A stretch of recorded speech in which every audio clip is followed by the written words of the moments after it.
Hallelujah, praise the Lord. Ang pinakamataas na pagpupuri at pagwalhati ay sa ating pinakamamang suspo lamang, dobleng paggalang po sa ating minamahal at ginagalang na Pastor Wildy Estrada Almeda. Binabati ko rin po ang ating lately beloved Mama Dear na iniwang turo at aral sa atin ng ating beloved Mama Dear. Bumabati rin po ako sa kanilang mga anak, apo, manugang, at sa ating pong webcast viewer at sa inyo pong lahat mga minamahal. Hallelujah!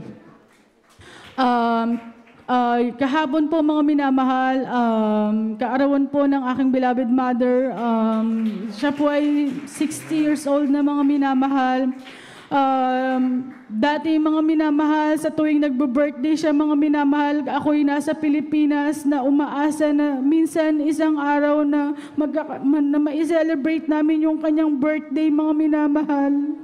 Ngunit mga minamahal, bago ako sabi ko, sa tuwing magbo-birthday ang beloved mother ko, sabi ko sana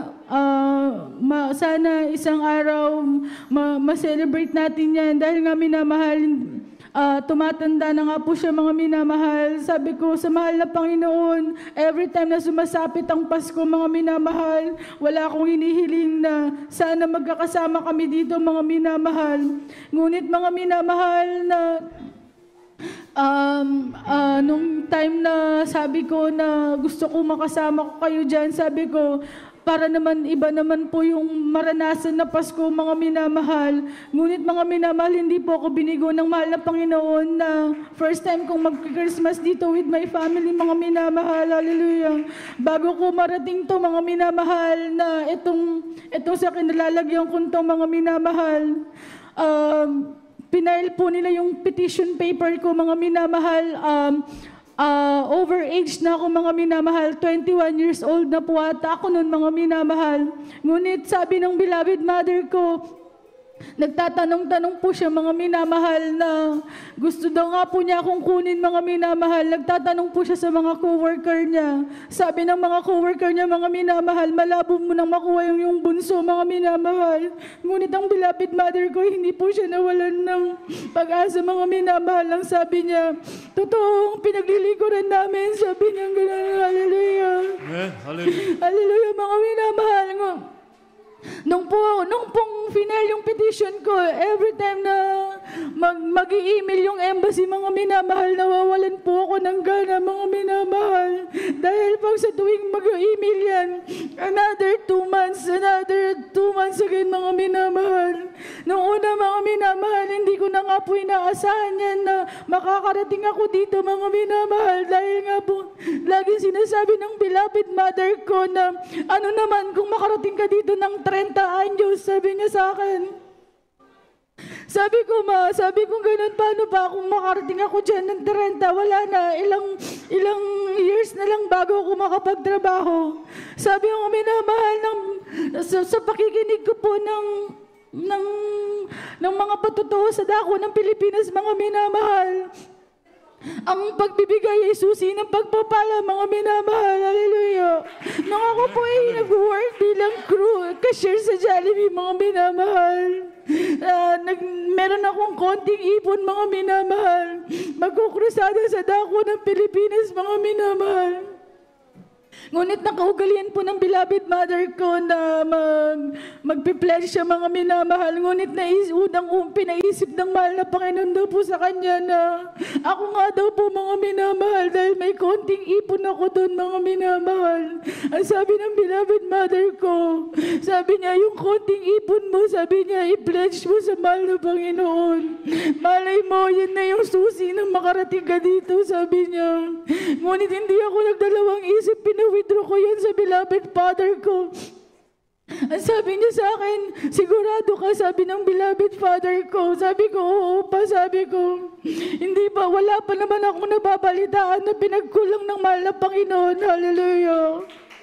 Ang sabi ng beloved father ko na, sige, sabi niya, ihuhulog ko, sabi niya gano'n. Ngunit mga minamahal, hindi ba niya naihuhulog? Tinagon ng mahal na Panginoon yung prayer ko, mga minamahal. Tumawag yung beloved sister ko na yung medical ko, mga minamahal, nandun na daw po. Hindi ko mga minamahal, nananaginip ba ako? Or tulog pa ba ako? Sabi ko sa kanya.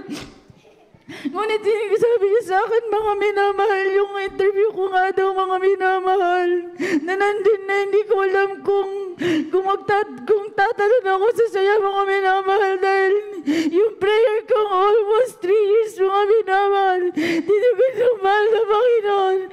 Ngayon, mga minamahal, nandito na ako. Hallelujah. Hallelujah, mga minamahal. Nung ako'y nasa medical area, mga minamahal, nagtatanong yung beloved father ko every time na may papasok doon, mga minamahal. Sabi niya, ilang taon yung anak mo? Sabi nilang ganun. Sabi niya, magti-30 na, mga minamahal.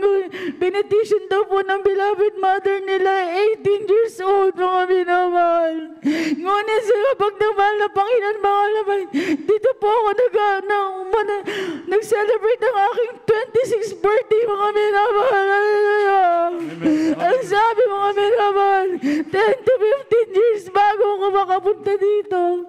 Ngunit sa pag namahal na Panginoon, hallelujah, 3 years na, mga minamahal. Hallelujah. Ngunit sinasabi ko lagi, kapag nagkukulang ako sa prayer, mga minamahal, yung sinasabi ng beloved father ko, huwag kang mawalan ng pag-asa. Hallelujah. Pero deep inside, sabi ko sa loob ko, ay parang hindi ko na makakasama yung beloved mother ko tsaka yung mga kapatid ko dito, mga minamahal. Ang sabi niya sa akin, walang imposible sa mahal na Panginoon. Hallelujah. Amen. Hallelujah. Hallelujah, hallelujah. Every time na mamamasyal kami, mga minamahal, hindi ko sukat akalain na nandito na ako. Dati kong nakikita lang sa mga kapatid ko, mga minamahal. Every time na namamasyal kami, hindi pa rin po ako makapaniwala sa kabutihan ng mahal na Panginoon. Hallelujah. Hallelujah. Hanggang dito na lamang po ang lahat ng kapurihan, pasasalamat ay tanging sa ating pinakamamang sa lamang. Hallelujah.